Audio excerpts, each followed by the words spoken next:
The call came at exactly 12:03 a.m. 3 words shattered the silence of my house. Dad, don't argue. Hide in the attic. Right now. I thought it was a joke. I almost laughed. My oldest son, Daniel, doesn't joke. And he never calls at midnight. The house had been quiet before that. Too quiet, maybe. The kind of quiet that wraps around you like a blanket you didn't ask for. I'd fallen asleep in my recliner watching an old baseball game rerun, the TV flickering soft blue light across the living room walls. My wife passed 5 years ago, and since then the nights have felt longer than they should. Daniel used to call more often back then. Now, his job keeps him away. He works for the FBI. I still remember the day he told me. We were sitting at the same kitchen table where he used to do his homework as a boy. He didn't say it with pride. He said it like it was a weight he'd decided to carry. It's important work, he told me. But sometimes, Dad, it follows you home. I didn't understand what that meant back then. At 12:03 a.m., I did. Daniel, I said into the phone, sitting up straight. What's going on? Listen carefully, he said, his voice low and controlled, but not calm. I know my son's voice. I know the subtle tremor he gets when something is wrong.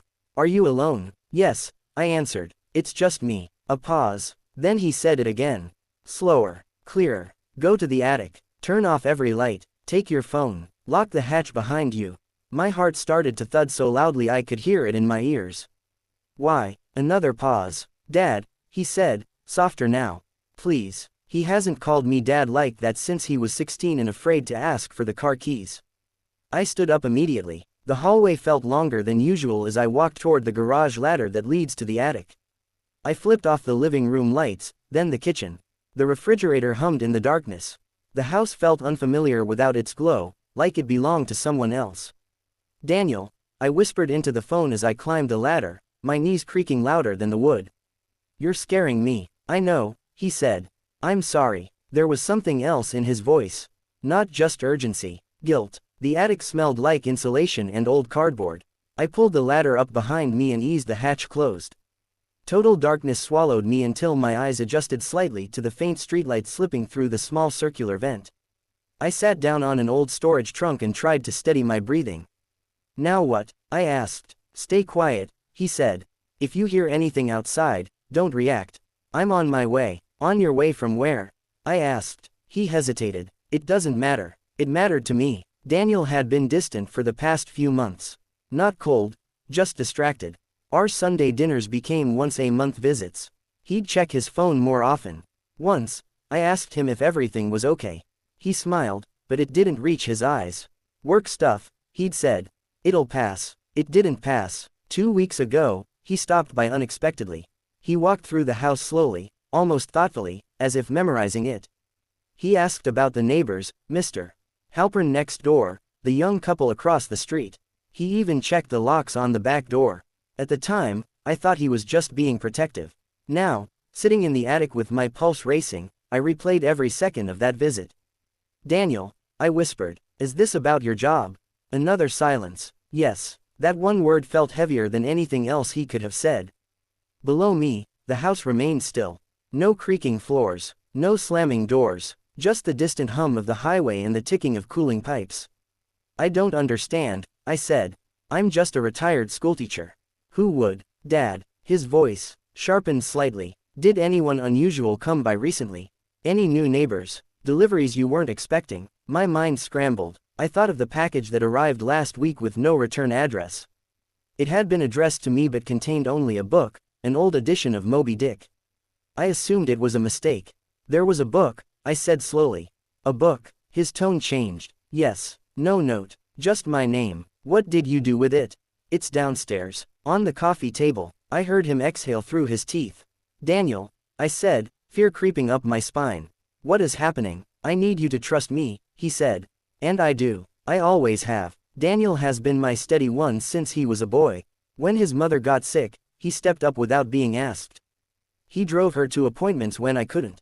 He sat by her hospital bed and read to her for hours. He carries responsibility like other people carry wallets, always there, always close. If he says hide, I hide. Minutes passed, or maybe it was seconds. Time felt distorted, stretched thin. Then I heard it, a car engine slowing outside.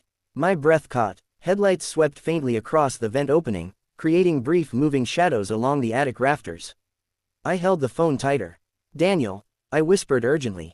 "I know," he said immediately. "Stay down." The car engine cut off. Doors closed. More than one. I pressed my palm over my mouth to quiet my breathing. The wood beneath me felt suddenly fragile, like it could betray me with the slightest shift of weight. I expected shouting, knocking, something dramatic. Instead, there was nothing. No doorbell, no pounding on the door. Just silence. "Why aren't they coming in?" I asked. "They might not," Daniel replied. "What does that mean?" "It means they could just be watching." Watching. The word echoed inside my skull. I pictured silhouettes sitting in a dark car, eyes fixed on my home. On me. Another thought crept in, unwanted but persistent. How did they know where I live? I asked. Daniel didn't answer right away. "Daniel," I pressed, my voice barely audible. "How would anyone even connect me to you?" He inhaled slowly. "Because of me," he said. A chill slid down my spine. "What did you do?" I asked. Not accusing, just confused. "I didn't do anything wrong," he said quickly. "But sometimes, Dad, doing the right thing makes you visible." Visible. I thought about that unexpected visit 2 weeks ago. The way he'd checked the windows. The way he stood in the driveway scanning the street before he left. And then another memory surfaced. 3 nights ago, someone knocked on my door around 9 p.m. When I opened it, no one was there. Just the wind and a faint scent of cigarette smoke. I dismissed it as teenagers playing pranks. I hadn't told Daniel about that. "Daniel," I said slowly, dread pooling in my stomach. "What aren't you telling me?" Before he could answer, I heard something else. Not outside, inside. A faint click, the unmistakable sound of my front door unlocking. I froze. "That's impossible," I whispered. It was locked. On the other end of the line, Daniel's breathing changed. "Dad," he said quietly. "Did you give anyone a spare key?" "No." Another sound echoed below, soft footsteps crossing the living room floor. Measured, unhurried, like whoever it was knew exactly where they were going. My heart pounded so hard I thought it might shake the ceiling. "Daniel," I breathed. "I'm 5 minutes away," he said. His voice had shifted again, controlled, focused, but laced with something deeper. Fear. The footsteps stopped directly beneath me, right in the center of the living room. Under the attic hatch, I could hear the faint rustle of paper. Then, the creak of someone sitting down in my recliner. The same recliner I had been sleeping in moments before. I felt the wood beneath me tremble slightly as weight settled into the chair below. And then, clear as day, my landline phone downstairs began to ring. One sharp chime, 2, 3. I stared at my cell phone, still connected to Daniel. "Dad," he whispered urgently, "do not move." The landline kept ringing, and then, it stopped. Silence swallowed the house again. Until a calm, unfamiliar voice drifted upward through the ceiling. "Mr. Carter," it called gently. "We need to talk about your son." My blood ran cold. On the phone, Daniel stopped breathing. And in that suspended, suffocating silence, I realized something that made my stomach drop. Whoever was downstairs wasn't surprised I wasn't answering the door. ShadowTales. The voice downstairs didn't shout. It didn't threaten. It simply waited. "Mr. Carter," it repeated calmly, as if we were about to discuss property taxes over coffee. "We need to talk about your son." Above the ceiling, I felt Daniel's silence through the phone. Not confusion, not anger, recognition. "Daniel," I whispered, my throat dry. "Who is that?" His response came slow, controlled. "Do not answer him. I'm almost there." Almost. Below me, the recliner creaked again. The stranger shifted comfortably, like a guest who had every right to be inside my home. "You don't have to hide," the voice continued, patient. "We know you're up there." My chest tightened. I hadn't made a sound. I'd barely breathed. "How?" I mouthed, though Daniel couldn't see me. "I can hear your phone vibrating through the ceiling," the man said, answering the unspoken question. "And your son isn't as careful as he thinks." Daniel inhaled sharply on the line. "Dad," he said quietly, "hang up. Now." The stranger laughed softly. Not cruel, not loud, just certain. "That won't help," he called. "Signal triangulation works both ways." I didn't understand the technicalities, but I understood one thing clearly: this wasn't random. This was about Daniel, and somehow, about me. The attic felt smaller by the second. Insulation dust tickled my nose, but I didn't dare move. My palms were slick with sweat, my heart thundering against fragile wood that separated me from the man sitting in my chair. Mr. Carter, the voice resumed, almost conversational, you raised a loyal son. Principled, determined. Daniel's jaw tightened audibly through the phone.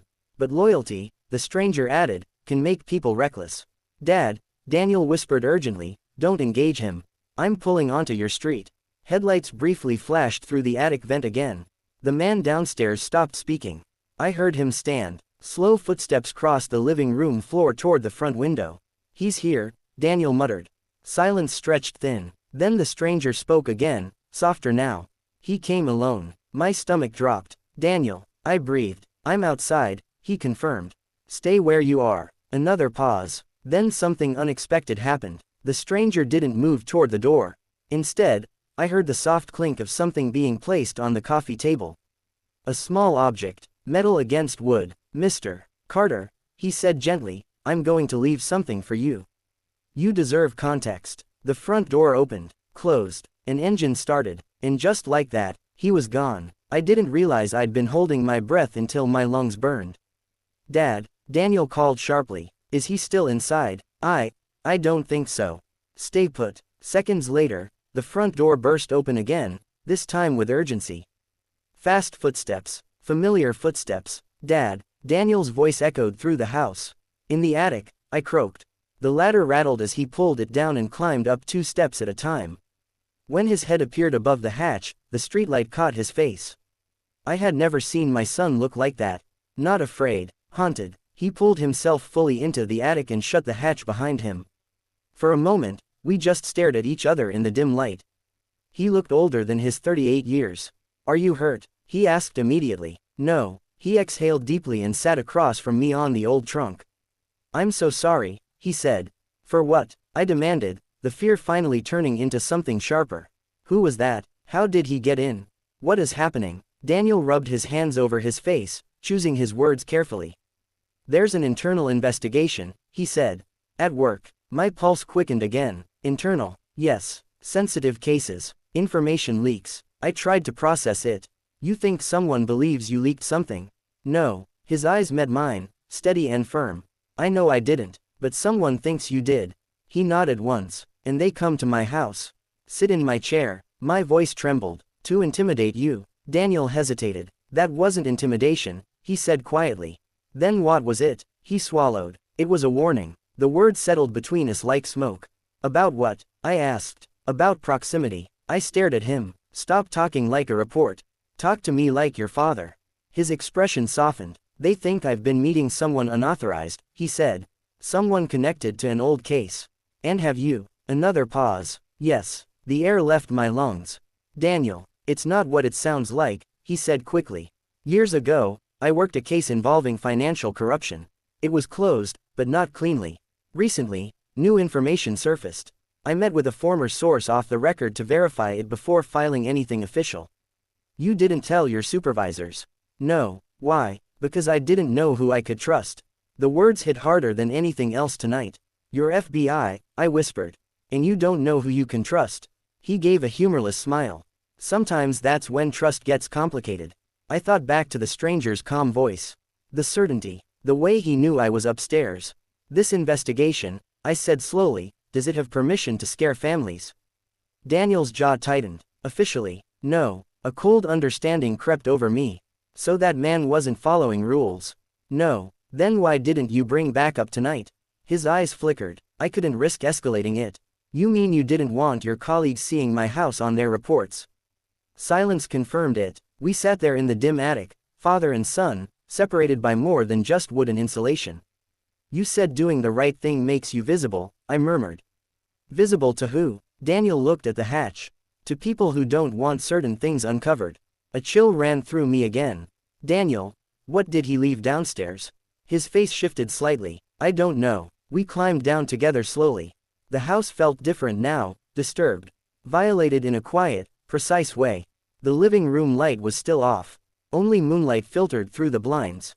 On the coffee table sat a small, silver USB drive. Next to it, the copy of Moby Dick that had arrived last week. My name was no longer the only thing written inside. Daniel stepped closer and opened the book carefully. Inside the cover, in neat black ink, was a single sentence. Trust is inherited, doubt is learned. Underneath it, a date, tomorrow's date. Daniel stared at it, color draining from his face. What does that mean? I asked. He didn't answer. Instead, he picked up the USB drive. On its surface was a tiny engraved emblem, one I recognized from the badge he once showed me proudly at this very table. The official seal of the FBI, but beneath it, etched faintly in smaller letters, was something else. A division name Daniel had never mentioned. He looked at me slowly. They're not investigating me, he said, his voice barely audible. Then who? I whispered. His eyes locked onto mine.